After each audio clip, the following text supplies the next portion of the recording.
오늘 이 새벽에 우리에게 주신 하나님의 말씀은 창세기 18장 1절에서부터 33절까지의 말씀, 우리 다 같이 한 목소리로 합독하시겠습니다. 시작.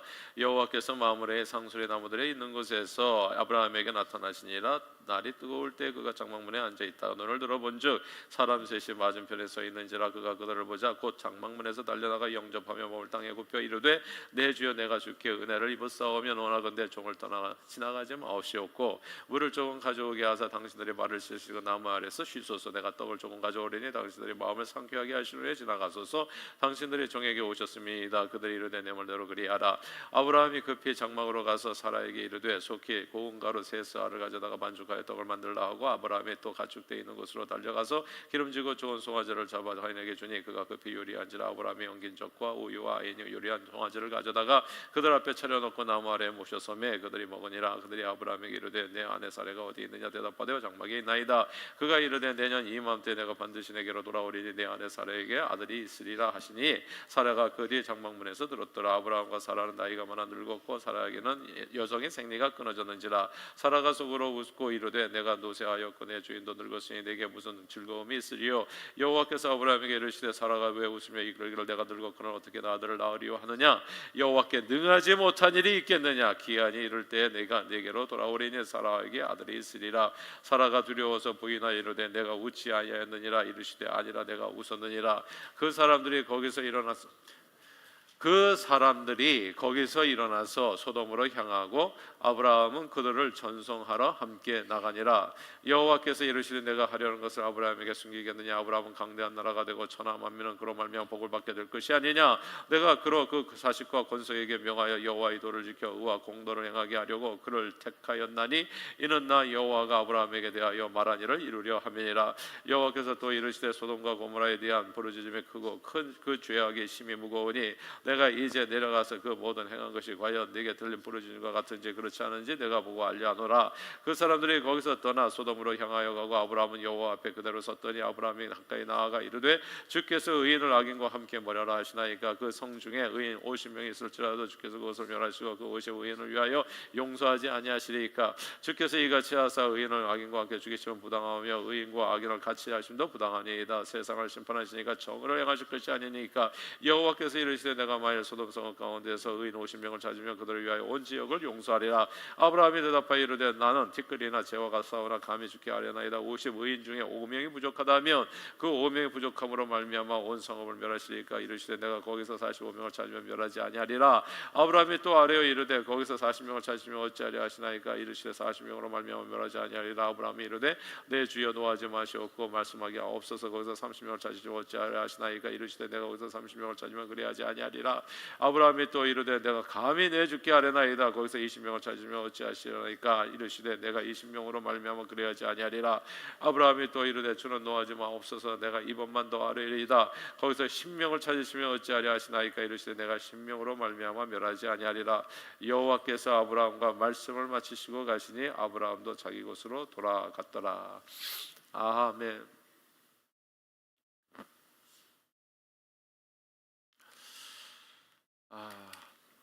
사랑 송님과 어머니라고 하는 단편 소설이 있습니다. 작가는 주요섭 시인인데 젊은 미망인 어머니와 사랑방에서 하숙하게 된 아버지 친구죠. 아저씨 사이 그 애틋하지만 이루어질 수 없는 사랑과 이별을 그린 아주 서정적인 작품입니다. 이게 뭐 영화로도 이제 만들어져 가지고 이제 한때 그렇게 인기를 끌었었던 영화였기도 한데, 아무튼 어릴 때 그 소설을 통해서 그 옛날 한국에는 이제 한국 사회는 집집마다 이 안채와 구별된 사랑채, 이제 부잣집들은 이제 사랑채가 따로 있었고요. 혹은 이제 안방과 구별된 손님을 맞이하는 사랑방이 있었다는 것을 알게 됐습니다. 그래서 우리 교회도 사랑방이 있죠. 이름을 갖다 사랑방이라고 지었는데, 사랑방의 이 용도는 다양했지만 가장 핵심적인 용도는 손님을 맞이하는 공간이었습니다. 이제 안채와 나누어지는, 그러니까 보통 이제 남자 손님들이, 과객들이 와서 머물고 가던 그런 장소였죠. 호텔 문화가 오늘날처럼 발달하지 못했던 옛날에 지나가는 나그네에게 숙식을 제공하는 이 사랑방은 길을 가는 나그네들에게 큰 위안과 안식처가 되었고, 또한 지인이나 방문객이 오면 사랑방에서 차를 마시고 음식을 대접하고 대화의 꽃을 피웠던, 그래서 이제 그것이 소통의 장소였죠. 그러니까 또 선비들과 지식인들의 어떤 네트워크 역할을 하는 그런 장소이기도 했습니다. 그러나 한국 사회에서 어디를 가든지 어느 정도 사는 집에서 사랑방을 두었던 이유는 손님을 대접함으로써 얻어지는 유익이 적지 않았기 때문입니다. 오늘처럼 TV 뉴스나 이제 미디어가 뭐 휴대폰만 켜도 우리가 정말 전 세계에서 일어나는 일을 갖다가 알 수 있는 이런 시대가 아니었잖아요. 그런 시대에는 사람을 통해서 소식을 들어야 된단 말이죠. 근데 그때 무엇보다도 이 전국을 떠돌아다니는 나그네들이 가장 빠르고 정확한 소식을 들을 수 있는 정보통이었거든요. 이제 한 마을에서 한 마을로 가지 못하고 뭐 죽을 때까지 그 마을에서 태어나서 그 마을에서 살다가 그 마을에서 이제 죽어가는 그런 삶을 살았기 때문에 그냥 저쪽 마을에서 누가 죽어가도 아는 사람이 없는 거예요. 뭐 산불이 일어난다든지 전쟁이 벌어진다든지 알 도리가 없는 것입니다. 그리고 또 조정에서 또 어떻게 또 회의가 진행돼 가지고 세금 관계가 어떻게 변화되는지 알 수가 없는 거예요. 이런 모든 내용은 누구를 통해서 하냐 하면 이렇게 나그네들, 왔다 갔다 하는 사람들, 이렇게 방랑객들, 그런 사람들을 통해 가지고 뭐 다른 동네에서 그런 일이 있었어요, 뭐 한양에 어떤 일이 있었어요, 이런 얘기를 이제 듣게 되는 거기 때문에 이 사랑방이라고 하는 데는 단순히 그냥 손님 접대하는 데가 아니라 유익한 정보를 들을 수 있는데, 이제 그런 것이 이제 사랑방이었던 겁니다. 사람들은 한양을 오가는 선비나 상인들을 사랑방으로 모셔서 현재 어떻게 이제 조정의 정치 상황이 돌아가는지, 법조항에 또 어떤 변화가 있는지, 이런 내용들을 미리 알아서 대비하여 큰 유익을 얻을 수 있었던 겁니다. 그리고 손님을 맞이하는 방을 두고 손님 대접을 하게 되면 나그네를 후하게 대접한다는 소문이 퍼져서 이 덕망 있는 가문으로 이제 칭송을 받는 그런 유익도 있었던 거죠. 그래서 이제 부잣집들에게서는 이제 사랑채가 적지 않았던 거죠. 뭐 한두 사람 먹는 게 아니라 이제 그 많은 사람을 머물 수 있게 하면서 이제 그 사람들이 와가지고 하는 여러 가지 기술이나 뭐 그런 지식들을 갖다가 함께 나눌 수 있는, 또 이렇게 얻을 수 있는 유익들이 있었던 겁니다. 이렇게 사랑방 손님들을 잘 대접하면 이제 그 이름이 나게 돼요. 그 사람들이 또 가가지고 돌아다니면서 뭐라고 얘기해요? 어디 갔더니 어느 저기 집에서 후하게 대접하더라. 이제 이게 입소문을 내게 되면 그 소문이 이제 계속해서 퍼져나가는 거예요. 그래서 그것이 자녀 혼사나 가문의 사회적 영향력을 확대하는데 이제 도움이 되기도 하는 것입니다. 우리 교회 소문이 어떻게 이렇게 나겠어요? 우리 교회도 사랑방이 있잖아요, 지금. 그래서 이게 사랑방에 묵으시는 분이 우리 교회만 다니는 게 아니에요. 이제 많은 교회를 선교사님들이 다니거든요. 그러면 이제 얘기를 하게 되는 거죠. 뉴욕과 뉴저지를 가면은 어디에 사랑방이 있다. 그러면 이제 그 교회 이름은 자연스럽게, 그러니까 손님을 대접을 통해서 얻어지는 유익이 진짜 적지 않은 겁니다. 그러나 성경은 우리가 나그네를 대접해야 될 가장 큰 이유가 있다고 말씀해요. 예수님은 마태복음 25장에서 최후의 심판 자리에서 양의 무리와 염소의 무리를 나누면서 헐벗고 굶주린 자, 옥에 갇힌 자를 돌보고 대접한 것이 곧 하나님을 섬겨 나에 대해서 한 것과 같다, 이렇게 말씀하신 겁니다. 그리고 신약 히브리서 기자는 히브리서 13장에 손님 대접하기를 잊지 말라, 이로써 부지 중에 천사들을 대접한 이들도 있느니라, 이렇게 말씀했어요. 그리스도인들에게 손님 대접은 단순한 정보 교환이나 자녀 교육, 이 후덕하다는 명성을 얻는 정도가 아닌 겁니다. 그리스도인들에게 손님 대접은 알지 못하는 사이에 천사들을 대접하는 일이요, 또한 하나님을 섬기는 일과 같습니다. 그래서 이게 요즘은 이제 우리가 신방을 하더라도 집을 오픈하는 경우가 별로 없잖아요. 그런데 저는 정말 인커리지를 해드려요. 집을 오픈하는 거 되게 중요합니다. 생각보다. 그러니까 이게 목회자도 오픈하기가 힘든데 누구를 오픈하겠습니까? 근데 손님 대접하는 게 생각보다 중요해요. 제가 예전에는 사실 이 선교관이 있기 전에는 저희 집에서 손님들을 대접했었거든요. 그러니까 선교사님들 다 저희 집에서 모셨었어요. 근데 그때 제가 얻은 유익이 정말 어마어마하게 컸어요. 그러니까 저는 사실 좀 아쉬워요. 그래서 집을 이렇게 얻을 때에도 항상 이제 그걸 생각하면서 사랑방을 생각하면서 집을 얻고 그렇게 하거든요. 우리 자녀들을 위한 집이 아니에요. 방이 아니에요. 그래서 어떻게 해서든지 손님이 묵고 갈 수 있도록, 물론 가깝게 하는 친척들이 묵고 갈 수 있으면 좋겠지만은 사람들이 어차피 인생은 힘들어요. 쉽게만 살려고 하면 어떻게 복을 받겠어요. 누가 왔다 간다고 하는 것은 어려운 일이에요. 대접한다는 게 쉬운 게 아니에요. 말 그대로. 그러나 이렇게 불편하게 생각하지 마시고 그 길을 넘어서 해야 돼요. 우리는 불편한 길을 가는 사람들이에요. 십자가를 지는 사람들이 이제 십자가를 자꾸 피해서 가려고 그러면 아무것도 안 해요. 진짜 아무것도 안 하는 게 제일 쉬워요. 그런데 하나님의 말씀을 깊이 듣고 신앙생활은 하나님의 말씀에 순종하는 삶이지, 내 자신을 위해서 살 것 같으면 정말 신앙생활의 의미는 별로 없는 거예요. 근데 복된 길을 성경에 보여주잖아요. 어떻게 하라고. 그러면 그 길을 불편하지만 좀 가보면 거기서 얻어지는 게 되게 많은 거예요. 이게 지금 신앙만 얘기하는 게 아니에요. 왜 사랑방이 있었는지. 사랑방에서 손님이 묵으면 숙식을 제공해야 돼요. 그것도 공짜로. 그러니까 이게 참 힘든 일이에요. 그러나 옛날에 그분들이 그 일을 했을 때는 이유가 있었던 거예요. 유익이 있었던 거. 근데 저와 여러분들은 그런 유익 정도가 아니라는 거예요. 그러니까 이 일을 하는 겁니다. 그래서 아마 이제 우리가 저쪽 성전으로 옮겨가면 제가 제일 아쉬운 게 그거예요. 지금 성교관이 없어지는, 계속 얘기하는데 아무튼 손님 대접하기를 잊지 말라. 하나님의 말씀이에요. 부지 중에 천사들을 대접한 이들이 있다. 그리스도인에게 손님 대접은 단순한 정보 교환이나 자녀 교육이 아니라는 얘기죠. 근데 제가 손님을 집에서 선교사님들 모시고 하다 보니까 얼마나 유익이 되는지, 뭐 대접하면서 같이 얘기하면서 제가 배우는 것도 많고, 사실 그리고 신선한 충격도 받고, 이렇게 헌신들을 하시는구나, 나도 좀 정신 차려야 되겠다, 이런 긍정적인 효과도 있고, 사실 제 자신이 받는 은혜가 많았거든요. 그런데 우리 아이들도 옆에서 같이 밥을 먹잖아요. 그러면서 선교사님 소개하고 인사하고 하면서 아이들에게 주는 충격도 적지가 않은 거예요. 진짜 엄청난 유익이 있어요. 아무튼 이게 성경 말씀이에요. 저는 그래서 우리 교회 이 사랑방이 있는 게 너무 감사하다고 생각하죠. 그리고 우리 교회가 복받는 정말 이유 중에 하나가 교회 사랑방인 성교관을 운영하기 때문이 아닌가 싶어요. 저희 교회 우리 여성교회에서 또 이렇게 섬겨주시잖아요. 너무너무 고맙고 감사하고. 근데 사실 여성교회 감사하는 말이 약간 어폐가 있어요.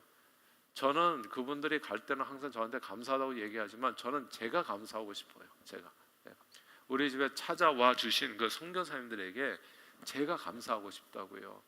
이게 무슨 뜻인지를 알면 진짜 신앙은 차이가 나요.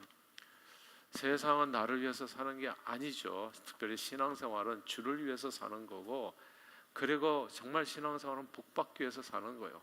복받으려면 어떻게 해야 된다? 복받는 일을 해야 돼요. 성경에 적혀 있는 대로 손님 대접하면 부지 중에 누구를 대접한다? 천사를 대접한다. 이거를 감을 딱 잡으면은 그 사람은 계속 복받는 거예요. 선교가는 나그네 길을 걷는 선교사님들 집이 비행기 안이 제일 편하다고 하더라고. 선교지에 가도 힘들고 여기 와도 힘들고 나그네 길을 걷는 사람들이에요. 이 나그네 길을 걷는 그분들을 갖다가 모시는 것이 사랑방, 교회 사랑방의 선교관인 겁니다. 그것을 관리하는 게 약간은 힘들 수 있지만 저는 차라리 잘 됐다는 생각이 들어요. 어떤 의미에서는 그냥 정말 이게 이제는 뭐 어떻게 하겠어요. 팔면은 선교관이 없어지는데, 그러면 이제 어떻게 해서든지 또 우리 각자가 또 모실 수 있는 기회가 생기는 것도 아닌가라는 또 긍정적인 마음이 또 있는 거예요. 아무튼 이런 기회를 우리 교회에 섬김의 기회를 주신 하나님 앞에 저는 너무너무 감사한 거예요. 왜냐하면 오늘 본문 말씀처럼 손님 대접을 통해서 교회적으로 받는 축복이 결코 적지 않기 때문에 그렇습니다. 오늘 본문에서 아브라함은 집 앞을 지나가는 나그네 세 사람을 보고, 하나님의 사람들이죠. 아무나는 또 아니에요. 하나님의 사람들을 보고 그들을 환대하며 집으로 영접했습니다. 다 함께 2절을 같이 읽어볼까요? 18장 2절입니다. 같이 읽습니다. 시작. 눈을 들어 본즉 사람 셋이 맞은편에 서 있는지라 그가 그들을 보자 곧 장막문에서 달려나가 영접하며 몸을 땅에 굽혀. 너무나 놀랍지 않아요? 원래는 지나가는 과객이 정말 이렇게 쉴 곳을 좀 주실 수 있습니까? 누가 누구에게 사정을 해야 되냐고요? 쉬겠다는 사람이 사정을 해야 되잖아. 그러니까 좀 하룻밤만 묵고 갈 수 있게 도와주십시오. 근데 이게 지금 거꾸로 된 걸 얘기하는 거예요. 맞이하는 손님을 대접하려고 하는 사람이 그냥 밖으로 뛰어나가서 버선발로 뛰어나가서 몸을 땅에 굽혀서 제발 우리 집에 좀 머물러 주십시오 그거거든요. 제가 밖에 이렇게 비전 출구로 선교사님 가면 제 명함을 가지고 가요. 그래서 항상 나눠줍니다. 그래서 언제든지 뉴욕에 오시면, 뉴저지에 오시면 저희 교회를 꼭 찾아주세요. 그래서 오는 거죠 사실은. 예. 근데 이게 힘들다고 생각하나요? 아무튼 이게 오늘 성경 말씀을 들으세요. 예. 성경은 버선발로 뛰어나가는 거다. 손님을 대접하는 마음이 그래야 된다. 이걸 얘기하는 거예요. 이렇게 아브라함은 지나가는 나그네를 그냥 보내지 않았습니다. 쉴 것 없었던 광야 같은 길을 걸어가는 사람들에게는 사실 발 씻을 물 하나만 줘도, 쉴만한 나물 그늘만 하나만 줘도 그 사람들은 간지덕지예요. 사실은 참으로 사막 가운데 만나는 오아시스와 같은 참된 위로와 안식이 될 수 있습니다. 그러나 아브라함의 손님 대접은 그런 통상적인 대접에서 한 걸음 더 나갔다는 것을 우리는 주목해야 됩니다. 오늘 본문에 떡을 새롭게 반죽해서 만들고 송아지를 잡아서 요리하여 최상으로 해주는 거예요. 최상으로 그렇게 나그네를 대접해 드렸어요. 그러자 놀랍게도 이 세 사람이 나그네가 아브라함의 집에 꼭 필요한 2가지를 선물로 줍니다. 그러니까 손님 대접은요, 자꾸 내가 뭘 해주는 거라고 생각하면 진짜 오해요. 그렇게 할 것 같으면 그냥 안 하는 게 낫고요. 헌금하는 거하고 똑같아요. 헌금해가지고 뭐 이렇게 내가 무슨 내가 뭘 하는 것처럼 하려면 그런 헌금은 하나님께 드리는 건데 하나님께서 받기는 좀 어렵고요. 그럼 그냥 안 하는 게 낫고, 이게 하나님 앞에 하는 거는 뭐든지 정성이 들어가야 돼요. 정성이. 그냥 정말 내가 최선을 다해서 상대를 행복하게 해주려고 하는 마음이 있어요. 아브라함이 그랬었다고요. 그러니까 이게 성경에 보면 하나님의 은혜로 이렇게 주어지는 축복이지만은 그 은혜를 받는 사람의 마음도 되게 중요하더라고요. 믿음이라고 하는 것은 이걸 얘기하는 거예요. 믿음이라고 하는 것은 하나님께서 주시는 은혜를 정말 정성을 들여서 받는 거예요. 내가 뭘 해주는 것처럼 신앙생활하는 게 아니라, 뭘 해주는 것처럼 우리는 하잖아요. 내가 뭐 힘든 삶에서 이것도 하고 저것도 하고 너무 어려운데 이런 말들이 이게 있을 수 있잖아요. 근데 그게 아니라, 해주는 게 아니라 기회를 주신 거예요, 하나님께서. 그러니까 그 기회를 너무 감사한 마음으로 정말 최선을 다해서 정성껏 떡을 새롭게 반죽해서 있던 빵을 낸 게 아니잖아요. 떡을 새 빵을 만들어서 주고 송아지를 잡아서 요리하고 최상으로 나그네를 대접해 드리는 거. 그러니까 놀랍게도 이제 2가지 약속이 주어지는데 하나가 축복에 들어온 거예요. 하나가 오늘 보면 14절입니다. 18장 14절에 보세요. 18장 14절에 시작. 여호와께서 능하지 못한 일이 있겠느냐, 기한이 이를 때 내가 내게로 돌아오리니 사라에게 아들이 있으리라. 이 가정에 가장 필요한 일이 뭐냐면 아들이 없는 거예요. 아무런 미래가 없는 거란 말이죠.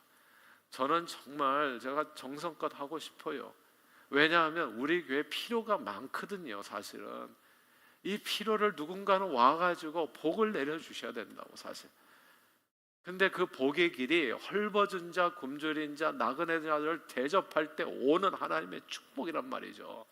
성경은 클리어하게 얘기해요. 그러니까 복받기를 원하면 그 길을 걸으면 되는 거예요. 하나님께서 주신 그 길을. 성경은 교훈과 책망과 바르게 함과 의로 교육하여 하나님의 사람을 온전하게 하는 거거든요. 깨달음을 얻은 자는 성령이 하시는 말씀을 듣고 행하면 되는 겁니다. 그러나 섬길 때는 어떻게 마지못해서 내가 억지로, 이런 게 아니라 정성을 다해서 섬길 때 이런 하나님의 은혜가 함께 따르게 된다. 여자의 생리가 끊어져서 이 사례가 웃었잖아요. 왜 웃었어요? 나가 끝났는데 이제 90세인데 아브라함은 거의 100세고 불가능한 일이다.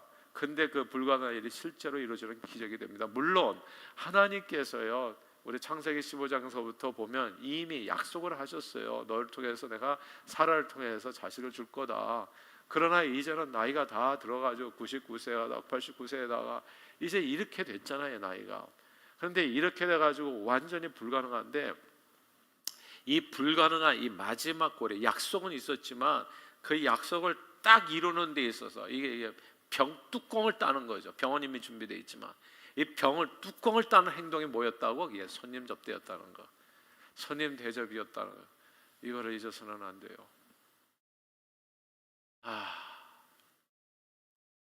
이 축복이 여기서만 멈춘 게 아니에요. 20절을 같이 읽겠습니다. 20절 같이 한번 읽어볼까요? 20절 시작. 여호와께서 또 이르시되 소돔과 고모라에 대한 부르짖음이 크고 그 죄악이 심히 무거우니. 이거 보세요. 이게 뭘 얘기하냐면 하나님께서 그 교회에 영적인 비밀을 주십니다. 그러니까 손님을 대접하는 사람에게, 그러니까 하나님의 사람을 대접하는 사람에게 영적인 비밀을 주세요. 그러니까 되도록이면 이렇게 이 신방할 때는 집을 오픈하는 게 되게 도움이 돼요. 그냥 이것도 성령이 하시는 말씀을 귀 있는 자만 들으세요. 근데 이게 왜 그러냐 하면 그 가정에 필요한 뭔가 이렇게, 그러니까 기도를 많이 하면 이런 일이 벌어져요. 사실 성경 말씀을 준비하는 게 아니라요, 그 집에 가서 딱 서게 됐을 때 하나님 주시는 음성들이 있어요. 그 집에 꼭 필요한 음성들이 있어요. 이제 그거를 들으면 돼. 그거를 하나님께서 주시는 그 음성은, 지금 그 음성을 누가 듣는다? 이게 지금 아브라함이 듣는 거예요. 하늘의 비밀이 그 가정에 주어집니다. 그게 뭐냐면 소돔 고모라의 멸망이라는 거예요. 이건 뭐 소돔 성하고 먼데 떨어져 있고 왔다 갔다 하는 사람도 없고 하니까 알 도리가 없는 거예요. 롯이 지금 소돔에 사는데 얘가 잘 사는지 못 사는지 알 수가 없는 거예요. 그런데 이 나그네가 알려주는 거예요. 소돔 고모라의 성이 멸망이 가까웠다는 거.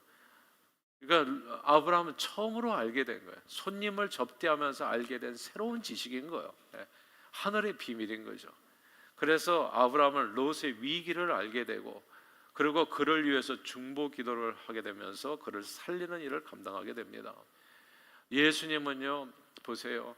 이 손님 대접이 얼마나 중요하냐 하면 보이는 사람도 안 대접하는데 보이지 않는 예수님을 대접하고 있어요.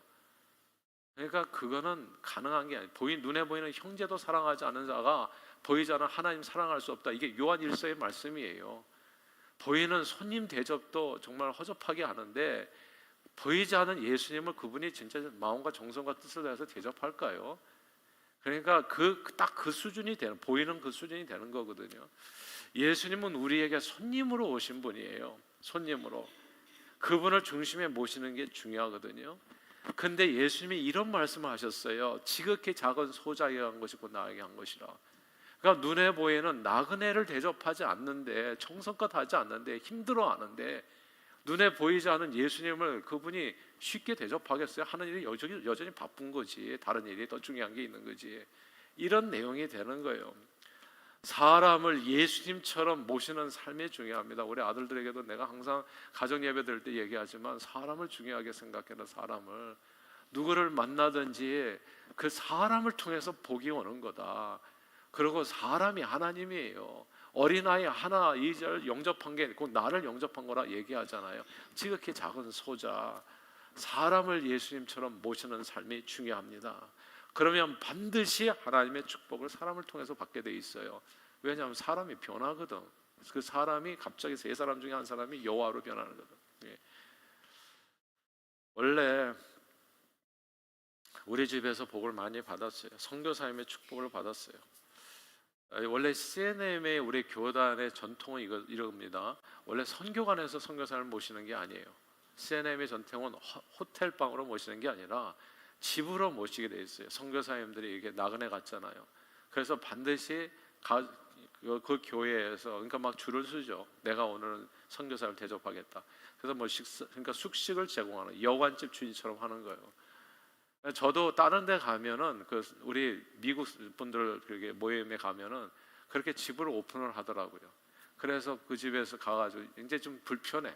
집에 들어가면 사실 외국인 집에 들어가면 좀 불편해요. 먹는 것도 좀 다르고. 그러나 굉장히 환대를 해요. 최선을 다해서 섬겨줘요. 이제 이게 우리 CNM의 전통인데, 정말 궁금한 게 있잖아요. 어떻게 선교사님들이 아직도 우리 CNM에 굉장히 많이 나와요. 제가 이사를 해가지고 아는데, 뭐 한국은 벌써 그냥 젊은이들이 선교를 안 한다고 그러는데 여기는 계속 젊은이들이 나가요. 그러니까 30대 조금만 쫄망쫄망한 아이들 데리고서 그렇게 선교를 나가더라고. 그래서 이게 이 간증을 들어보면 이런 간증이 많아요. 어렸을 때 자기 아버지가 선교사님을 이렇게 CNM의 선교사님 선교 대회 하잖아요. 그래서 일주일 동안 이렇게 머물게 되면 그 집에서 데리고 이제 돌아가면서 머물든지 아니면 어떤 집에서 머물든지 그래요.